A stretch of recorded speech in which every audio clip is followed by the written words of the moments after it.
नमस्कार दोस्तों, कैसे हैं आप? ये बताने के लिए कमेंट्स बॉक्स में हर हर महादेव जरूर लिख दीजिएगा। तो दोस्तों 2025 में आमलकी एकादशी जो है वो कब पड़ने वाली है? तो 2025 में आमलकी एकादशी वो जो है आपका 10 मार्च दिन सोमवार को मनाया जाएगा। तो इसको रंगभरी एकादशी भी कहते हैं और ये जो है फाल्गुन मास की शुक्ल पक्ष की एकादशी होती है। तो ये बहुत बड़ी एकादशी है। इस दिन जो है भगवान को जो है गुलाल की होली भी खिलाई जाती है।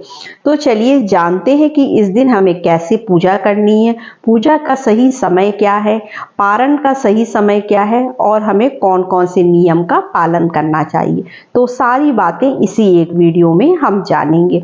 तो इस दिन हमें एक दिन पहले जो है स्नान वगैरह करके तामसिक भोजन का त्याग कर देना होता है। आप जो है सात्विक भोजन ही करिएगा, यानी 9 तारीख को। 10 तारीख को हम सुबह सवेरे स्नान करके, क्योंकि एकादशी के दिन जो है वो सुबह सवेरे स्नान करके एकादशी की पूजा की जाती है। तो उस दिन हम सुबह सवेरे स्नान करके जो है वो एक चौकी लगाकर उस पर जो है परशुराम स्वरूप ये जो है विष्णु जी की पूजा हम करेंगे। अगर आप अपने मंदिर में चाहें तो आप अपने मंदिर में भी कर सकते हैं। अगर आपके पास परशुराम जी की फोटो है तो आप उनकी पूजा भी कर सकते हैं, नहीं तो आप जो है विष्णु जी का ही स्वरूप है तो आप उनकी पूजा करेंगे। तो इसके लिए हमें कौन कौन सी सामग्री चाहिए? तो देखिए, इसके लिए हमें हरि विष्णु जी की पूजा करने के लिए हमें जो है वो जनेऊ चाहिए। जनेऊ आप जरूर रख लीजिएगा पूजा में।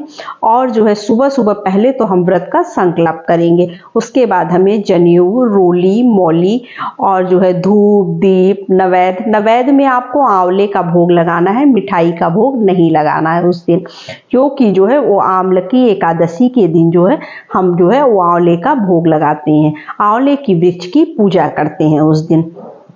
तो ये सारे कार्य आपको करने हैं और वस्त्र स्वरूप आप जो है वो कलावा अर्पित करेंगे। बाकी आपको एक कुंभ लेना है। कुंभ आप समझ रहे होंगे, एक मतलब मिट्टी का पात्र ले लीजिएगा ढक्कन सहित, उसको आपको जरूर रखना है वहां पर। उस दिन इसको रखना शुभ माना जाता है, तो आप इसको रख लीजिएगा। चाहे तो आप जल भर कर भी रख सकते हैं। पूजा में आप चाहें तो महाकुंभ के जल का, अगर आपके पास महाकुंभ का जल है तो उस जल से आप जो है भगवान को जो है शुद्धिकरण वगैरह करके इस तरह से आप पूजा करिएगा महाकुंभ के जल से। क्योंकि अभी जो जया एकादशी पड़ी थी उस पर भी जो है हमने महाकुंभ के जल से ही पूजा की गई थी। तो इस एकादशी पर भी हम उसी से पूजा करें तो अच्छा रहेगा। बाकी अगर नहीं है तो आप गंगा जल का प्रयोग भी कर सकते हैं। फिर हम अपने घर में जो है एकादशी की पूजा करेंगे, आरती करेंगे विष्णु जी की, माता लक्ष्मी की। उसके बाद हमें क्या करना है, आंवले के वृक्ष की पूजा करनी है। अब बहुत लोगों के प्रश्न होते हैं, मान लीजिए बहुत लोगों के यहाँ आंवले का पेड़ नहीं मिलता है तो वो पूजा कैसे करें? तो अगर आपको आंवले का पेड़ नहीं मिल रहा है तो आंवले के फल की पूजा भी आप कर सकते हैं। आप आंवले का फल ले लीजिए, उसकी पूजा कर लीजिएगा।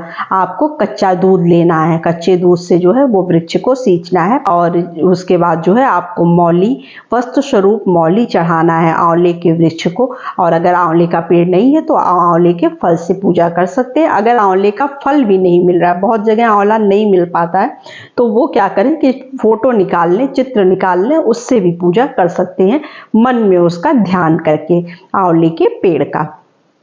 तो इस तरह से जो है हमें आंवले के वृक्ष की पूजा करनी है। उसके बाद वहां पर हम जो है धूप, दीप, नैवेद्य से पूजा करेंगे। आंवले के वृक्ष पर आप मिठाई का भोग लगाएंगे, कोई भी मिठाई आप ले सकते हैं, उसका आपको भोग लगाना है। दीपक जलाएंगे, दीपक को आसन देकर ही जलाना चाहिए, क्योंकि मैंने आपको हर वीडियो में बताया है कि कभी भी खाली दीपक नहीं रखना चाहिए, आसन देकर दीपक जलाना चाहिए। और एकादशी के दिन सबसे खास बात कि चावल का प्रयोग नहीं करना चाहिए। अगर आप अक्षत के रूप में चावल का प्रयोग कर रहे हैं तो वो आप मत करिएगा, क्योंकि जो है चावल वर्जित होता है, इसलिए घर में लोग चावल बनाते भी नहीं है उस दिन।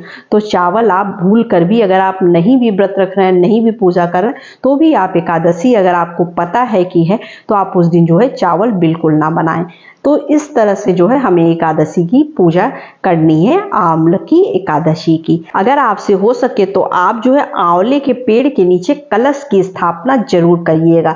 कलश में आपको क्या करना है, आप कोई भी कलश ले सकते हैं, चाहे मिट्टी का या तांबे का कलश बना लीजिएगा, उसमें पंच पल्लो लगाकर, और उसके बाद उसमें जो है सुपारी, हल्दी और एक सिक्का डालकर आप एक जो है कलश स्थापित करके आंवले के वृक्ष की पूजा करिएगा और जो है कलश की स्थापना कर लीजिएगा। तो इस तरह से हमें पूजा करनी है। तो चलिए अब जान लेते हैं कि जो है आखिर पूजा का टाइमिंग क्या है, पारण का समय क्या है। एकादशी तिथि प्रारंभ हो रही है 9 मार्च रविवार सुबह 7:46 पर। एकादशी तिथि समाप्त हो रही है 10 मार्च सोमवार सुबह 7:44 पर। पारण का समय जो है वो 11 मार्च मंगलवार सुबह 6:44 से 8:13 तक, इसके अंदर आपको पारण कर लेना है।